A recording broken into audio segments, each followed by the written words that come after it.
think we really are all asleep. What we're seeing here is a defining moment for the human race. You know, just today I read a report, a little teeny report in the newspaper. It was the most significant piece of information, sober information the human race has ever had. It was this big.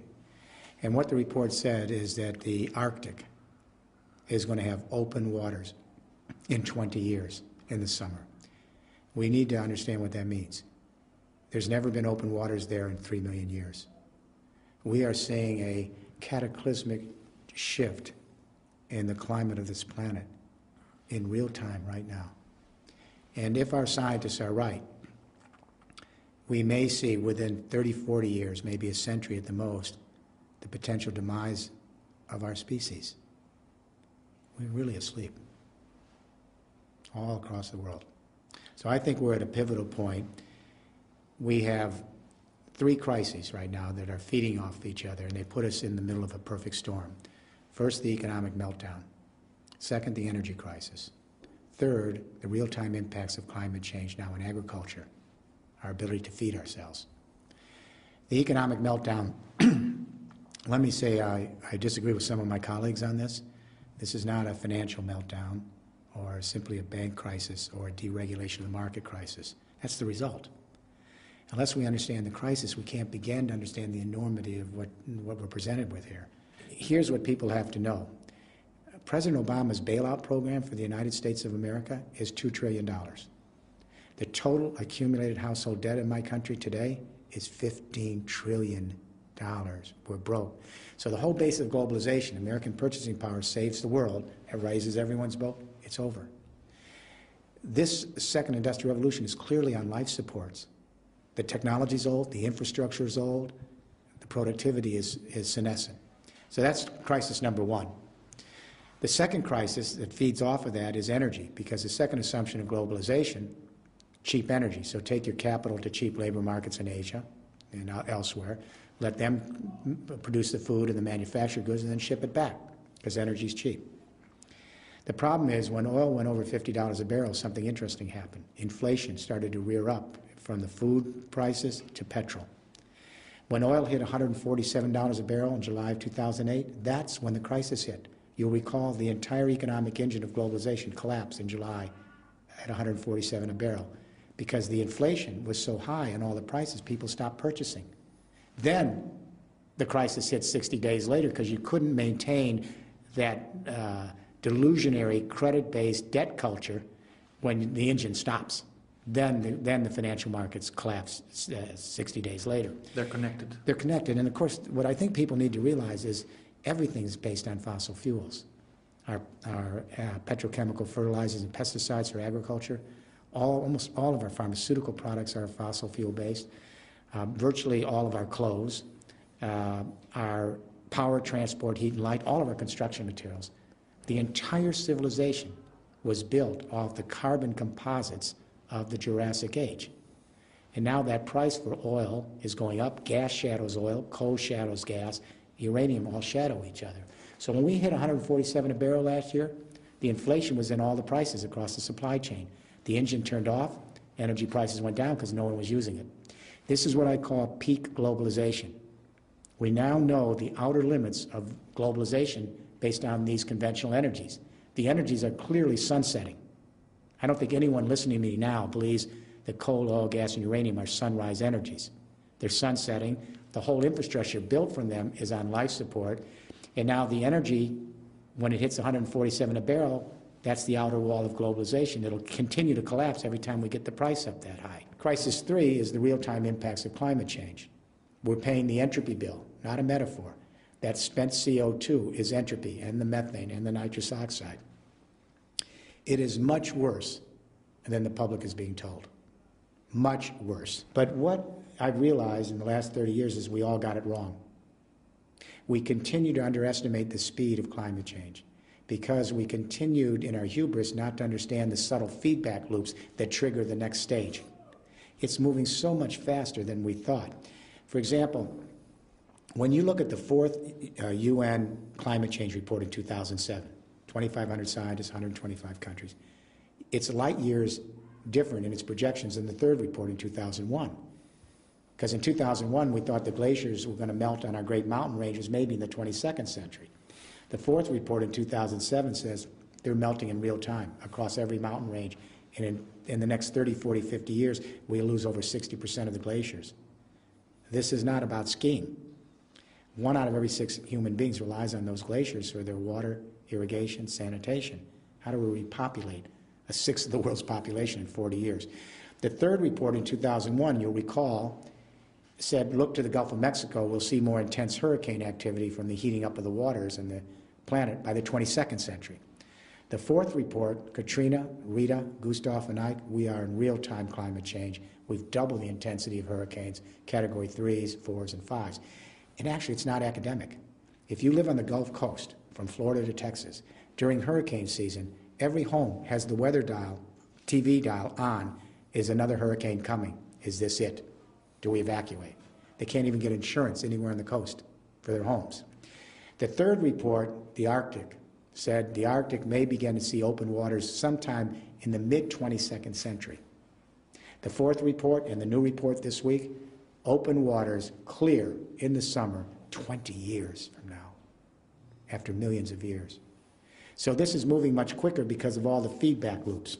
The projections now is a 3 degrees Celsius rise in temperature, but that's looking optimistic. But every parent should understand what 3 degrees means in this century. If we go up 3 degrees in this century, that takes us back to the temperature on Earth 3 million years ago. Human beings have only been here 175,000 years. We're the youngest species. If we go 2 to 3 degrees, and that's looking super optimistic, we'd have to radically change civilization.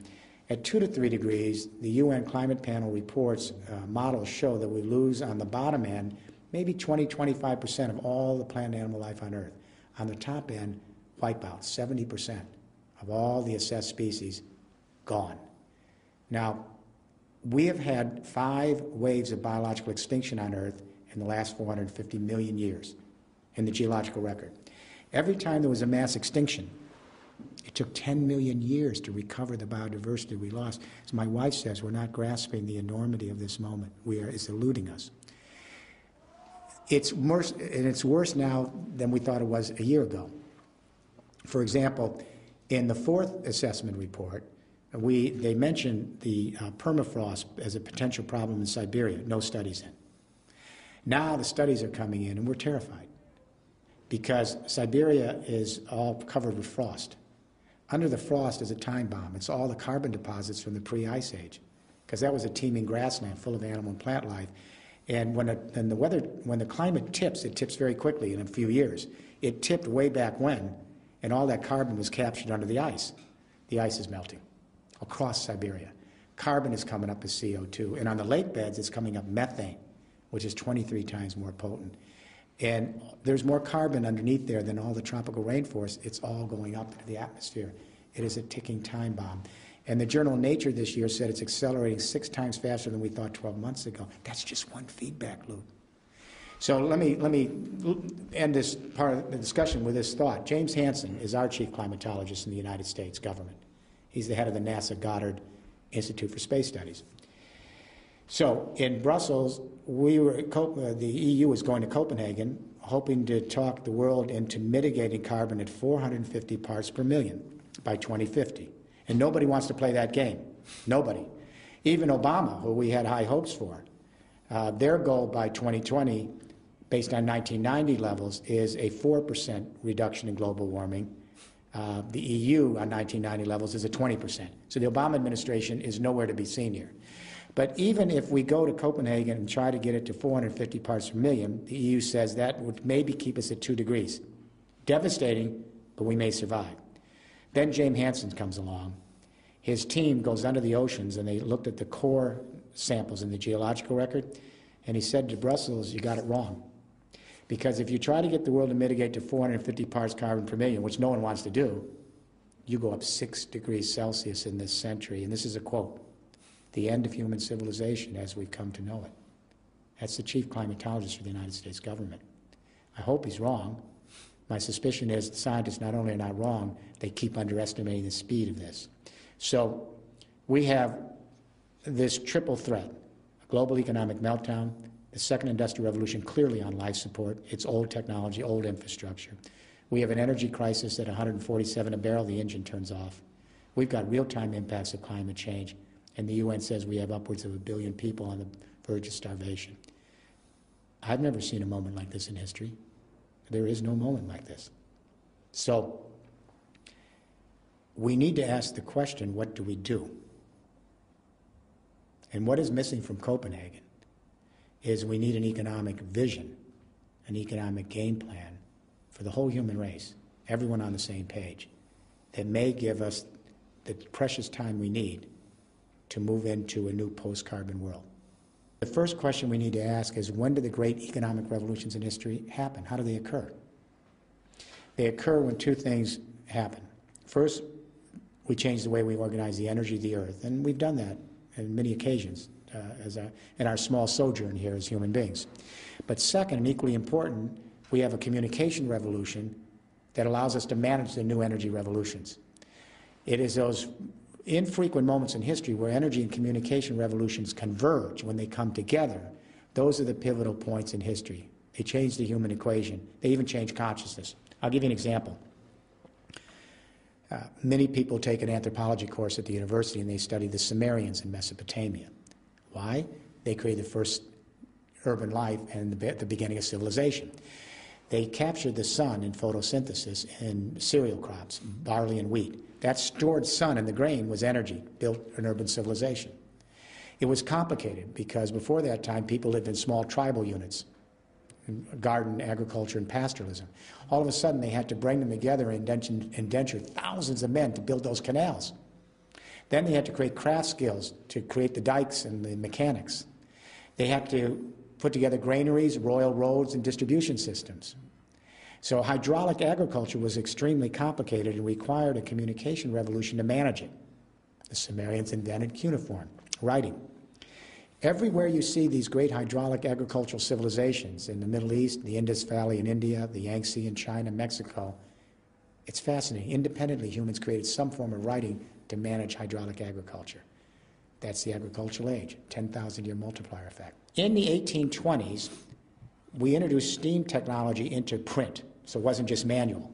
So linotype, rotary, steam technology allowed us to really create cheap, mass-produced, efficient print. Then in America and Europe, between 1830 and 1880, around that same time, we introduced public schools, mass literacy, and we prepared a communication revolution and a workforce that was literate that could then manage coal, steam, and rail and the complexities of the first industrial revolution. We could not have organized it in oral culture and with codex. It's obvious, but no one actually stopped to think about it. We had another convergence of communication and energy in the early 20th century. First generation electricity, telegraph was transitional between the first and second industrial revolution, the telephone. And then as marketing tools, cinema and radio, and later TV. This communication electricity revolution converged with oil, the internal combustion engine, and suburban rollout to give us a second industrial revolution. Those energies are in sunset now, coal, oil, gas, and uranium for that revolution. And the technologies and infrastructure of that second industrial revolution is old, senescent, and on life support. It collapsed last summer. We are, however, on the cusp of now of a third industrial revolution.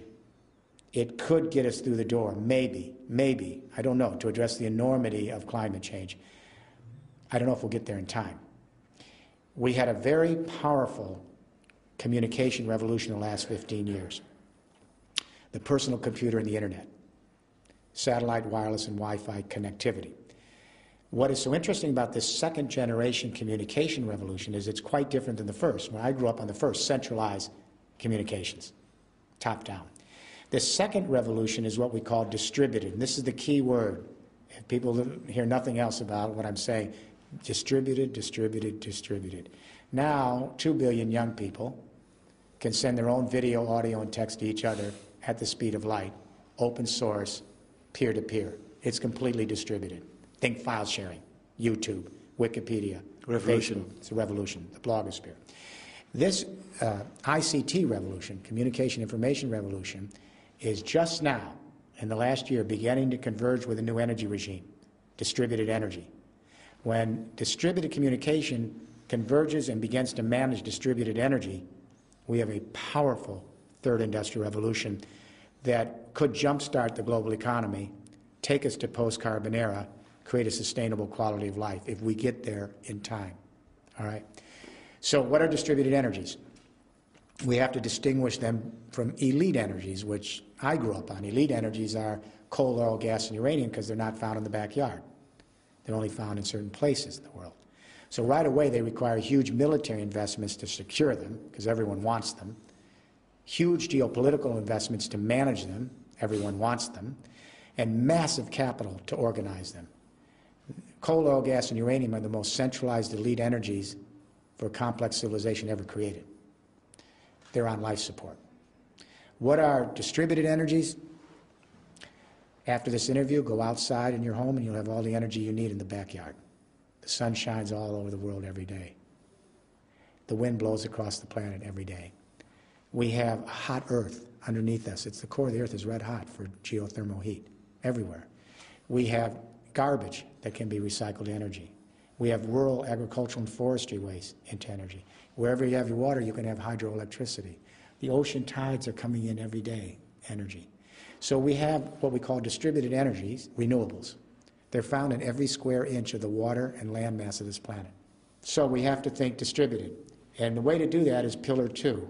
And that is everyone listening to this should imagine that their building they're in right now becomes a power plant.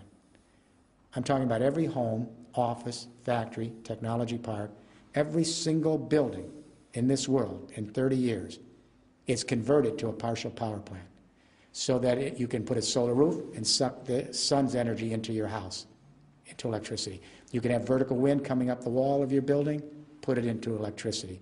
The heat under the ground with a heat pump, geothermal, turn it into electricity. The small water supplies near you, turn it into electricity with hydro.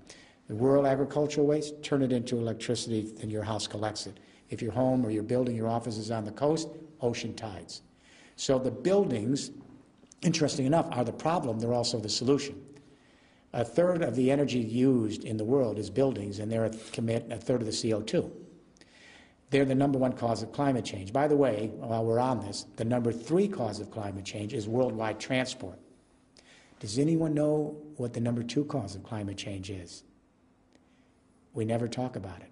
The #2 cause is meat production, especially beef. Beef production and consumption is now, our scientists tell us, the #2 cause of climate change because we have 1.3 billion cows out there. The methane release is enormous, and the nitrous oxide from the fertilizers and the CO2 from the processing.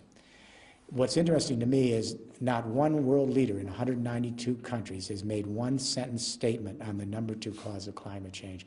Al Gore, who I deeply respect, has never made a statement that I know of on the #2 cause of climate change. How serious are we? So the way to jumpstart the global economy is construction, construction, construction. That's when you create millions of jobs. So we're going to have to convert the existing real estate stock all over the world and create new stock that's turned into power plants. Think mainframe computer, then you had your own desktop. Think centralized energies, now you produce your own. That's pillar 2. Then pillar 3. Pillar 3 is we had to raise the question in Brussels, how do we store renewable energy? So unfortunately the sun isn't always shining. The wind isn't always blowing, and sometimes your water tables are down because of climate drought, you have less hydroelectricity. They're intermittent energies. So we have to think, how do you store these energies so that you have a safe, secure asset? We're going to use batteries, flywheels, capacitors, water pumping. They're all good storage technologies, but there's one universal technology that's going to be, I think, at the center. It's hydrogen. Now, we all know that hydrogen is the basic element of the universe. It's what we're made out of. It's the lightest element. When we use it as power, the byproducts are water and heat. Now, hydrogen is not a basic energy. It carries other energy. You've got to convert other energies. Our astronauts have literally been circling this planet for 30 years, and I don't think people know this. You know how they power their spaceships? The power is hydrogen, high-tech fuel cells. Time to bring it back to the Netherlands and Europe. Here's how it works. Say you, in your factory, your office, or your home, you're producing 20% of your electricity with a solar roof. At any one time, if you have a little electricity you're not using, Electrolyzed water. Remember high school chemistry? The anode, the cathode, stick it in the water. The electricity allows the hydrogen to come out, you store it in a tank. When the sun's not hitting your roof, convert it back to electricity. Now people say, isn't that an energy loss? Of course, it's the second law of thermodynamics. Anytime you ever convert energy, you lose. That's what the second law of thermodynamics is about. If people understood how much energy they lose when we convert coal, oil, gas, and uranium, it's through the roof. All right? So we need hydrogen storage, and the European Union is committed an €8 billion public-private joint technology initiative this last year to put hydrogen storage across buildings and power and transmission lines. So, Pillar 1, renewable energies. The EU is committed to a third of the electricity, 20% of the energy. Pillar 2, we convert all of our buildings to power plants. Pillar 3, we store it with hydrogen. And then Pillar 4, this is where that communication revolution converges with the distributed energy revolution. We use the exact same technology that created the internet. It's identical. We take the power grid of the Netherlands and the EU, and in 25 years, we convert that transmission lines into an intergrid, an intelligent utility network that exactly operates like the internet. Technology is already here. So that, let's say, millions and millions of buildings across Europe are producing just a little bit of their own electricity. If they don't need some of it during peak or off hours, they can store it with hydrogen, like we store digital and media, convert it back to electricity, share it across Europe. Share it across Europe. This is distributed capitalism. What this does is it answers a question we couldn't answer for 30 years, and this is really critical. For 30 years, governments that I advise would say, Mr. Rifkin, we like windmills and solar roofs and all of the things you're talking about, but how the heck are you going to run a global economy on windmills, solar roofs, garbage, ocean tides, waste? They're soft energy. They're important, we'll put them in, but you can never substitute for hard energy, which is coal, oil, gas, and uranium. That gives you the energy to run a global, highly industrial economy. For 30 years, we couldn't answer that question. We had an intuition we were on the right track because those old energies are elite, they're finite, they create pollution, and they're running out. The new energies are everywhere. They're basically free, you just have to harness them. But we didn't get the answer until our IT friends came up with second-generation grid IT, which you know is the cutting-edge revolution in IT. It's only 7 years old. Now, the IT revolution, they now have software that allows us to connect hundreds of thousands or millions of desktop computers. They can connect them. When they connect them, the distributing computing power of these little desktop computers, millions of them, exceeds anything you can imagine with the most centralized supercomputers you could ever put online. We can take grid IT now to the power and transmission lines for energy. If you have millions and millions and millions of buildings across the EU producing just little amounts of their own electricity from local renewables, if some of it they don't need, they share it across a smart grid, an intergrid. The amount of distributed energy exceeds anything you can ever imagine with nuclear and coal-fired power plants. Everyone under 40 gets it. Everyone over 40 has a little problem with it. The music companies did not understand file sharing, distributed. It wiped out the music companies in 7 years, 8 years. Microsoft laughed at Linux, said a bunch of hippies from Scandinavia, open source, what is it? They didn't understand the power of distributed. Encyclopedia paid no attention to Wikipedia. Now Wikipedia is the giant on the block. It's all distributed knowledge, collaborative spaces. The newspapers did not understand the blogosphere, distributed. Now the newspapers are becoming blogs, and even television now has to rely on the internet. So what I'm saying is that powerful revolution now is about to go to the next stage, which is to connect with distributed energy, so we have power to the people. In other words, you don't have to rely on far-off geopolitical powers. You can leap ahead and create your own energy locally, put your microgrids together, and leapfrog into this. This way we can create some form of sustainable justice, because the injustice here is that the real beneficiaries of the first and second industrial revolution were the northern industrial countries. The first victims of climate change, because of the nature of the planet, is south of the equator. So everyone's going to Copenhagen saying, what about the developing countries? Well, you have to have an economic game plan that works, that creates new opportunity, and is practical and can be put in place. So what we need to do is we need to begin to move from geopolitics, that's Copenhagen, to biosphere politics after Copenhagen. Geopolitics is everyone's coming to Copenhagen and fighting each other, competing in that old idea that human nature is self-interest, it's me against you, it's win-lose. Geopolitics, post-Westphalia, it's going to fail. because the reality is we're in one biosphere. We're all interdependent and connected. We all depend on each other for our survival. It is all serves like one big organism, the biosphere. That's not just a metaphor. We have to move from geopolitics to biosphere politics. We have to think as a human species. We have to think as Homo sapiens. We have to create global consciousness if we're going to move this third industrial revolution and create a new civilization, an empathic civilization. It can be done.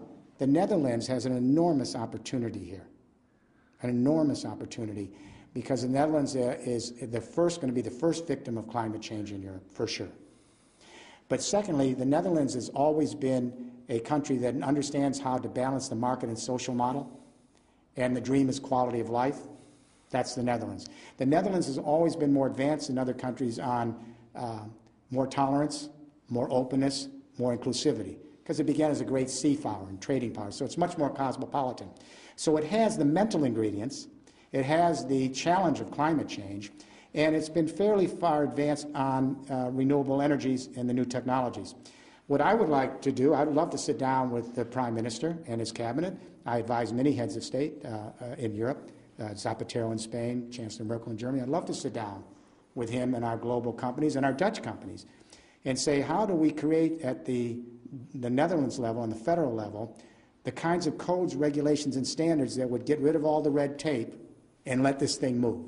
Then how do we create the financial incentives at the federal level that would allow the regions and metropolitans to move on this third industrial revolution? And the question I would ask the government is, where do you want the Netherlands to be in 20 years? In the sunset energies and industries of a second industrial revolution that's on life support, or in the sunrise energies and industries of a third industrial revolution that gives us a sustainable future? The federal government can clear the way on codes, regulations, and standards, provide incentives, provide direction.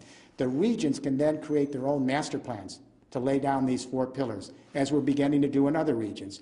Together, they create a cooperative partnership, and I think the Netherlands could be a major, major player in advancing the third industrial revolution across the EU and for many reasons across the world.